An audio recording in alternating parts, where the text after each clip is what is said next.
हरिओम। जय श्री कृष्णा। एक बार फिर से कर्मकांड बाय आनंद पाठक में आप सभी का मैं हृदय से स्वागत करता हूं।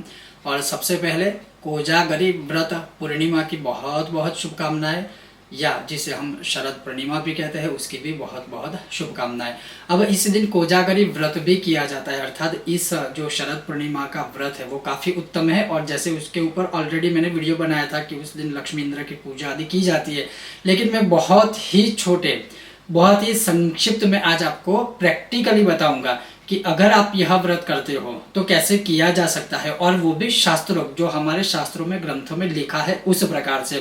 तो कोजागरी व्रत करने के लिए सर्वप्रथम क्या क्या प्रिपरेशन करना है, कैसे स्थापन किया जाता है, कैसे इंद्र आदि या लक्ष्मी जी का या लक्ष्मी जी के स्वरूप श्री यंत्र का स्थापन आदि कैसे किया जाता है, उसके लिए क्या क्या सामग्री चाहिए, उसका या इस व्रत के कौन कौन से नियम आदि है, वो सब आज इस विषय और वीडियो में बताऊंगा। उससे पहले बता दूं कि यह जो कोजागरी व्रत पूर्णिमा है 9 अक्टूबर 2022 रविवार को है।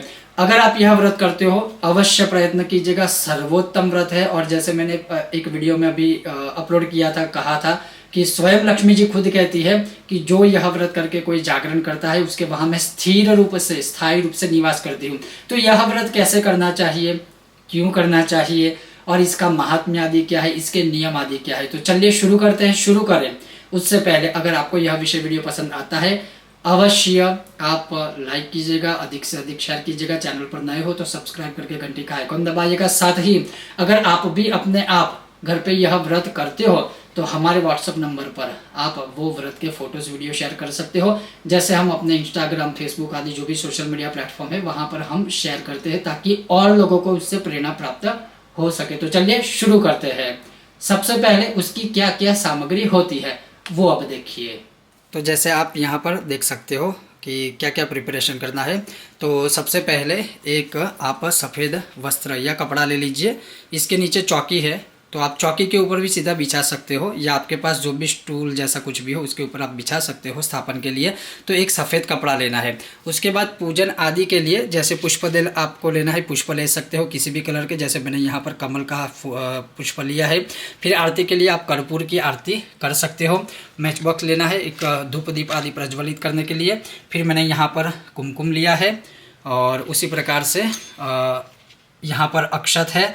एक इंद्र देव का आवाहन करने के लिए सुपारी है, और आप कुमकुम के साथ चंदन भी ले लीजिएगा। तो मैंने यहाँ चंदन आदि लिया हुआ है।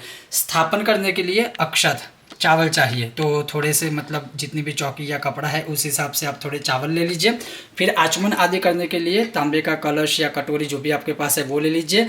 हाथ धोने के लिए या संकल्प आदि अगर आप करते हैं तो फिर उसके लिए पात्र एक ले लीजिए।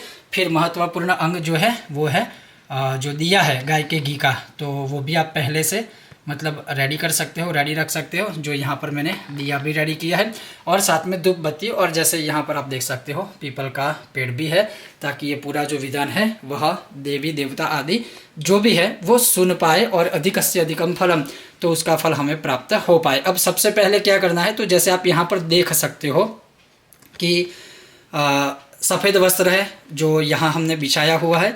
तो आप अपने हिसाब से चौकी की साइज़ के अनुसार जो है वो सफ़ेद वस्त्र आप बिछाइए।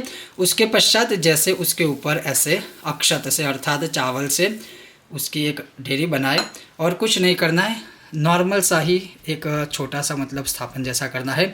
और उसे अष्टदल की तरह ऐसे उंगली से पहले इस साइड, फिर यहाँ, फिर यहाँ पर ऐसे पहले बना दीजिए 4 दिशा में। उसके पश्चात यहाँ पर इस प्रकार से, और ये स्थापन हो गया अष्टदल का। हालांकि मैं ये पूरा सिर्फ संक्षिप्त विधान आपको दिखा रहा हूँ, अन्यथा ये बहुत अच्छी तरह से हम बना भी सकते हैं और सजा भी सकते हैं।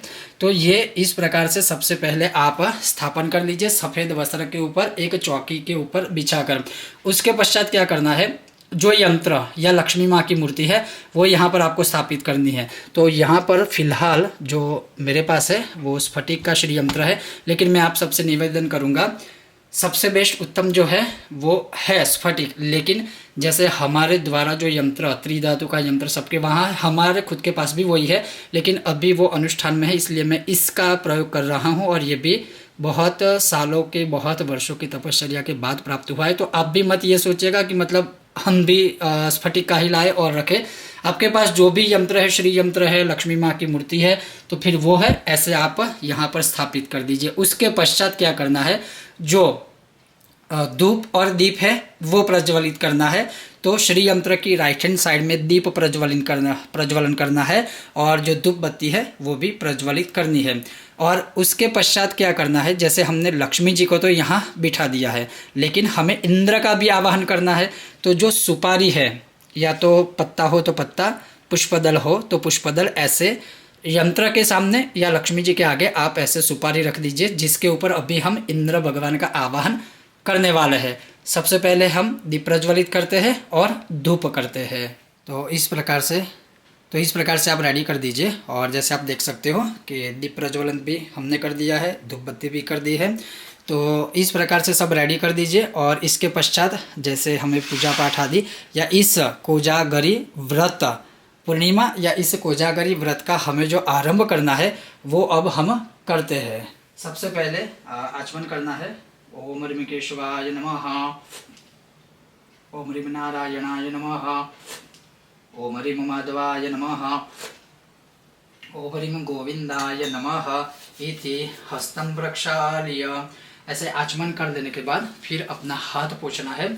और उसके पश्चात जो हमने यहाँ स्थापन आदि किया है, तो वहाँ पर हमें इंद्र आदि देवता का और श्री भगवती लक्ष्मी जी का आवाहन आदि करना है। लेकिन अगर आपके पास जो यंत्र या मूर्ति है उसमें ऑलरेडी प्राण प्रतिष्ठा की हुई है, तो फिर से आवाहन नहीं करना है, क्योंकि हो चुका है।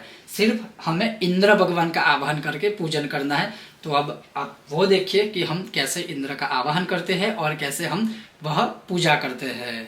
अब कुछ नहीं करना है। जैसे हमारी ये जो पूजा की थाली है उसमें से अक्षत ले लीजिए और बोलना है ओम लक्ष्म्यै नमः। और श्री यंत्र और जो महालक्ष्मी जी की मूर्ति है उसके ऊपर ऐसे अर्पण कर दीजिए, महालक्ष्म्यै नमः। उसी प्रकार से जैसे जो सुपारी हमने रखी है इंद्र भगवान के स्वरूप में, बोलना है ओम इंद्राय नमः, इंद्रम आवाहयामि स्थापयामि। तो इस प्रकार से सिर्फ इस संक्षिप्त मंत्र से इंद्र आदि भगवान का, देवता का यहाँ आवाहन हो चुका है। फिर दोनों को, मतलब श्री यंत्र या माँ लक्ष्मी जी की मूर्ति और इंद्र भगवान को सिर्फ चंदन से पहले टीका लगाइए।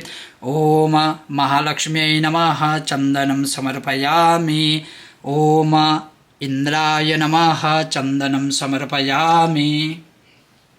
उसी प्रकार से उसके ऊपर कुमकुम से आप टीका लगाइए। ओम महालक्ष्म्यै नमः गंधः सुगंधः समर्पयामि, ओम इंद्राय नमः गंधः सुगंधः कुमकुमं समर्पयामि। फिर से इसी प्रकार से अक्षत अर्पित कीजिए। ओम महालक्ष्म्यै नमः अक्षतान् समर्पयामि, ओम इंद्राय नमः अक्षतान् समर्पयामि। और उसी प्रकार से जो पुष्प दल है या पुष्प है वो समर्पित करना है। जैसे मैं यहाँ पर कमल पुष्प अर्पित कर रहा हूँ श्री यंत्र को, माँ लक्ष्मी को। ओम श्रीम ह्रीं श्रीम कमले कमलालये प्रसीद प्रसीद श्रीम ह्रीं श्रीम ओम महालक्ष्म्यै नमः। पंकज पुष्पम कमल पुष्पम समर्पयामि, ओम इंद्राय नमः कमलदलम समर्पयामि। तो इंद्र भगवान को मैंने कमल के जो दल है वो अर्पित कर दिए हैं। आप जो भी देश काल अनुसार आपको प्राप्त हो वो अर्पित कर दीजिए। बहुत ही संक्षिप्त में बता रहा हूँ, हालांकि आप चाहो तो इसी पूजा को लक्ष्मी इंद्र की 16 उपचारों से भी पूजा आदि कर सकते हो। तो इस प्रकार से आपको ये पूरा सजा देना है, मतलब अर्पित करना है। और इसके पश्चात जो है भगवान के आगे जो भी भोग आप चाहो, खीर का भोग लगा सकते हो, जो पोहे होते हैं सफ़ेद दूध के साथ मिश्रित करके आप चाहो तो उसका भी भोग लगा सकते हो, या फिर केवल दूध और फल का भी चाहो तो भोग लगा सकते हो। तो अब यहाँ पर हम भोग लगा रहे हैं फलों का। तो अब यहाँ पर आप देख सकते हो कि ऋतु काल अनुसार, देश काल अनुसार हमने फल लाए हैं और ख़ास करके दाड़िम भी हमने इसमें समावेश किया है। और उसी प्रकार से सफ़ेद रंग का जो खास करके बहुत ही महत्वपूर्ण है, तो दूध गौ माता का है वो अर्पित किया है। अब भोग कैसे खिलाना है तो आप अब वो देखिए। और मैं जो भोग के लिए श्लोक बोल रहा हूँ, अगर आपको वो श्लोक बोलना है तो ठीक है, नहीं भी बोलते हो तो निर्णय सिंधु धर्म सिंधु के अनुसार ओम लक्ष्मी नमः, ओम इंद्राय नमः, प्राणाय नमः बोल के भी आप भोग भगवान को भगवती को खिला सकते हो। तो अब देखिए कैसे वो भोग खिलाते हैं। ओम लक्ष्मी नमः, ओम इंद्राय नमः। अब ये जो हाथ में जल है वो किसी पात्र में छोड़िए और अपना गीला हाथ है जो प्रसाद का भोग आपने लगाया है उसके ऊपर ऐसे छिड़किए। ओम मूल मंत्रेण जलेन संप्रोक्ष्य ध्यानुवम अमृत्य कृत्य ग्रास मुद्रा प्रदर्शयेद। कुछ मुद्राएं यहाँ प्रदर्शित करनी होती है, लेकिन कोई बात नहीं, ग्रास मुद्रा जो है खास करके जहाँ से हम भगवती को ऐसे खिलाते हैं, तो अब ये विधि संपन्न करके सिर्फ हमें अब भोग खिलाना है। तो अब इस प्रकार से हम भोग खिला रहे हैं। ओम प्राणाय नमः, ओम अपानाय नमः, ओम व्यानाय नमः, ओम उदानाय नमः, ओम समानाय नमः एवं परब्रह्मणे परमात्मने नमः। फिर एक आचमन भर के जल छोड़ दीजिए किसी पात्र में। मध्य पानीय जलम समर्पयामि। ये सारी चीजें जो मैं बोल रहा हूँ मतलब हूबहू जरूरी नहीं है कि वो भी आप बोलिए, वीडियो चलाकर सुन के भी आप प्रोसेस ये कर सकते हो, या फिर अपने भाव के अनुसार भी आप यह समर्पित कर सकते हो। और फिर से क्षणम विरम्य, फिर से भगवान को भगवती को खिलाना है। ओम प्राणाय नमः, ओम अपानाय नमः, ओम व्यानाय नमः, ओम उदानाय नमः, ओम समानाय नमः एवं परब्रह्मणे परमात्मने नमः। फिर 3 बार जल छोड़ दीजिए। उत्तरापोषणम समर्पयामि, हस्त मुख प्रक्षालनम समर्पयामि, मुख्याचमनीय जलम समर्पयामि। फिर उद्वर्तन के लिए कुमकुम या चंदन के ऐसे अपनी जो अनामिका उंगली है, अंगूठा है, चंदन या कुमकुम वाला ऐसे कीजिए और थोड़े से छींटे ऐसे श्री यंत्र और इंद्र भगवान के ऊपर ऐसे छिड़कने हैं। ओम करोद्वर्तनार्थे गंधः सुगंधः समर्पयामि। फिर दोनों हाथों से नमस्कार करना है। मुखवासार्थे पुगी फलार्थे तांबुलार्थे प्रार्थना पूर्वक नमस्कारान् समर्पयामि। बस ये संक्षिप्त विधि है। और जो महत्वपूर्ण श्लोक बताया हुआ है प्रार्थना के रूप में, प्रार्थना के विषय में, वो अवश्य आपको बोलने का प्रयत्न करना ही है। फिर भी ना बोल पाओ तो आप सुनकर भी यह प्रोसेस कर सकते हो। तो अब दोनों हाथों से नमस्कार करना है और नमस्कार करके इंद्र जी को और लक्ष्मी जी को जो प्रार्थना करनी है श्लोक के माध्यम से, स्पेशली कोजागरी व्रत के विषय में, और वो प्रार्थना ये है। और जब आप प्रार्थना करते हो तो आप चाहो तो हाथ में पुष्पदल या अक्षत भी पकड़ सकते हो उनके चरणों में समर्पित करने के लिए। ओम नमस्ते सर्वदेवानां वरदासी हरिप्रिये यागतिस्त्व प्रपन्नानां सामे भूयात्वद अर्चनाद। ओम चतुर्दन्तसमारूढो व्रजपाणिः पुरन्दरः शचीपतिश्च ध्यातव्यो नानाभरणभूषितः। ओम महालक्ष्म्यै नमः। ओम अब भगवान इंद्र को प्रार्थना करनी है। विचित्र ऐरावतः स्थाप्य भास्वत कुलिश प्राणये पौलुम्यालिंगितांगाय सहस्राक्षाय ते नमः। भूर्भुवः श्री लक्ष्मी इंद्राय नमः। चरणकमलयोः मंत्रपुष्पांजलिं समर्पयामि। इस प्रकार से मंत्र पुष्पांजलि समर्पित कर दीजिए। और सबसे महत्वपूर्ण बात, इसके पश्चात आप चाहो तो कोई भी आरती कर सकते हो, लेकिन जैसे मैं खुद यहाँ पर कर्पूर की आरती करूँगा और उसके पश्चात एक बहुत ही महत्वपूर्ण पूरे कोजागरी व्रत का है जो मैं इस आरती को करने के बाद आपको सुनाऊंगा और दिखाऊंगा और बताऊंगा। तो अब सिर्फ केवल कर्पूर से ही हम आरती करते हैं। बहुत ही सुंदर व्रत है, संक्षिप्त व्रत है, हर कोई कर सकता है और करना भी चाहिए। बहुत ही उत्तम अद्भुत है यह व्रत। और कुछ नहीं, बस ऐसे ही आप आरती कर सकते हैं नॉर्मली ही। ओम कर्पूर गौरम करुणावतारम संसार सारम भुजगेन्द्रहारम सदा वसंतम हृदयारविंदे भवं भवानी सहितं नमामि। मंगलम भगवान विष्णु मंगलम गरुड़ध्वज मंगलम पुंडरीकाक्ष मंगलाय तनोहरि सर्वमंगलमांगल्ये शिवे सर्वार्थसाधिके शरण्ये त्र्यंबके गौरी नारायणी नमोस्तुते। फिर आरती को ऐसे रखकर जल से प्रदक्षिणा कीजिए। ओम जलैः शीतलेन प्रदक्षिणीकृत्य प्रदक्षिणा कीजिए। उसके बाद वो आरती लक्ष्मी और इंद्र जी को दीजिए। देवे तत्वा देव अभिवंदनम मह। फिर वही आरती स्वयं भी लेनी है। इस प्रकार से आरती ले लेने के बाद फिर अपना जो हाथ है हस्त प्रक्षालन करना है। हाथ अपना धो दीजिए। हस्तम प्रक्षाल्य। अब इसके पश्चात जो महत्वपूर्ण अंग जो मैंने आपको अभी बोला है और वो लिखा हुआ है, और वो ये है कि जब आप ये पूरी पूजा का विधान कर लेते हो उसके पश्चात नारियल, ये देश काल अनुसार है तो कोई आश्चर्यचकित मत होइएगा, तो एक श्रीफल लेना है। माफ कीजिएगा, नारियल नहीं, श्रीफल। तो श्रीफल लेना है। इस श्रीफल को फोड़कर, ध्यान से सुनिएगा, इस श्रीफल को फोड़कर, आप चाहो तो अधिक भी श्रीफल 2 ला सकते हो, एक की जगह 2 ला सकते हो। तो इस श्रीफल को फोड़कर उसका जो पानी है वो पानी पीना है सबको, जो व्रत करता है उसे भी पीना है और घर के सदस्य भी चाहे तो पी सकते हैं। और इसके अंदर जो कोपरे का प्रसाद है, कोपरा है, वो भी प्रसाद के रूप में खाना है।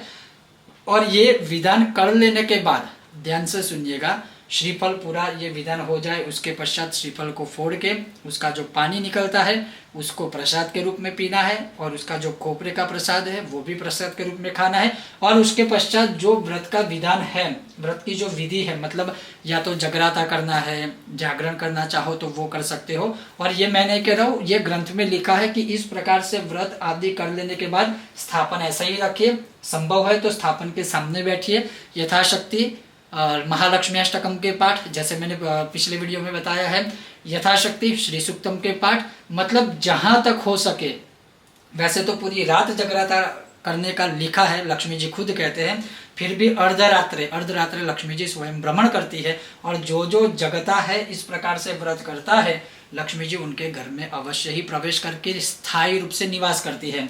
तो कहने का तात्पर्य है, इस प्रकार से पूरा कोजागरी व्रत का विधान कीजिए। संक्षिप्त में है, बहुत सारी विधि विधान आदि होते हैं, उसमें मत जाइए, लेकिन ये संक्षिप्त में मैंने आपको बताया।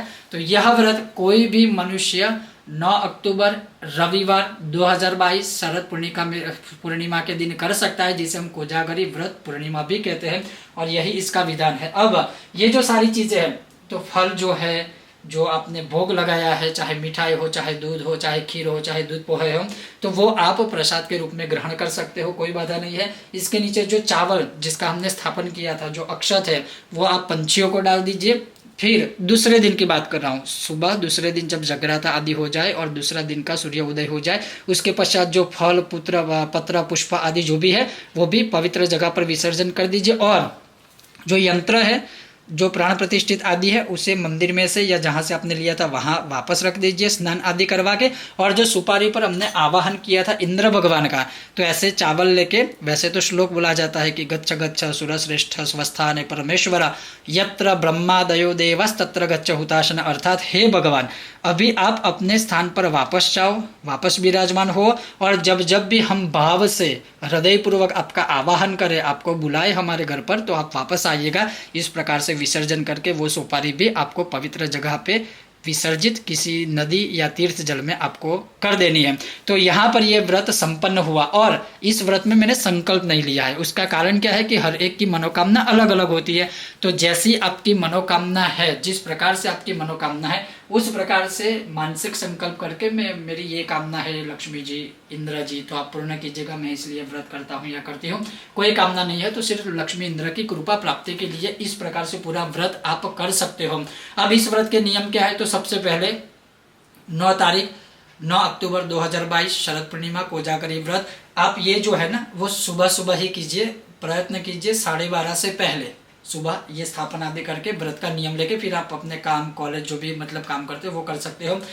इस दिन क्या करना है, जैसे ब्रह्मचर्य का पालन करना है, साधु निंदा आदि, ब्रह्म निंदा आदि का त्याग करना है, मौन जितना हो सके मौन धारण कीजिए, मतलब अधिक ना बोलिए ताकि कोई वाद विवाद कलह ना हो।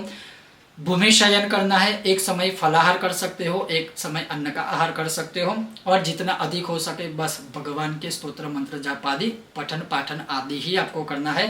प्रयत्न करना है पूरी रात अखंड दीपदान कर सको, और मतलब और विशेष कोई नियम आदि नहीं है, बस ये कीजिए, लक्ष्मी जी की पूर्ण कृपा अवश्य प्राप्त होगी। और अगर आप यह कोजागरी व्रत करते हो इस प्रकार से तो हमें अवश्य बताइएगा, और हमारे व्हाट्सएप नंबर पर आप फोटो वीडियो आदि शेयर कर सकते हो। अपेक्षा रखता हूं कि आप सबको ये वीडियो अच्छा लगा होगा, और बहुत ही शॉर्ट टाइम में वीडियो मैंने रेडी करके अपलोड किया है, तो अगर कोई क्षति है तो मैं आपसे क्षमा भी चाहूँगा। आप सभी का हृदयपूर्वक धन्यवाद। सब स्वस्थ रहिए, मस्त रहिए, अपना अपने परिवार का ध्यान रखिए, और दीपावली के बहुत सारे वीडियो आ रहे हैं तो जल्दी मेरे साथ बने रहिएगा। ओम गणेश, जय श्री कृष्ण, और सभी को एक बार फिर से शरद पूर्णिमा की बहुत बहुत शुभकामनाएं।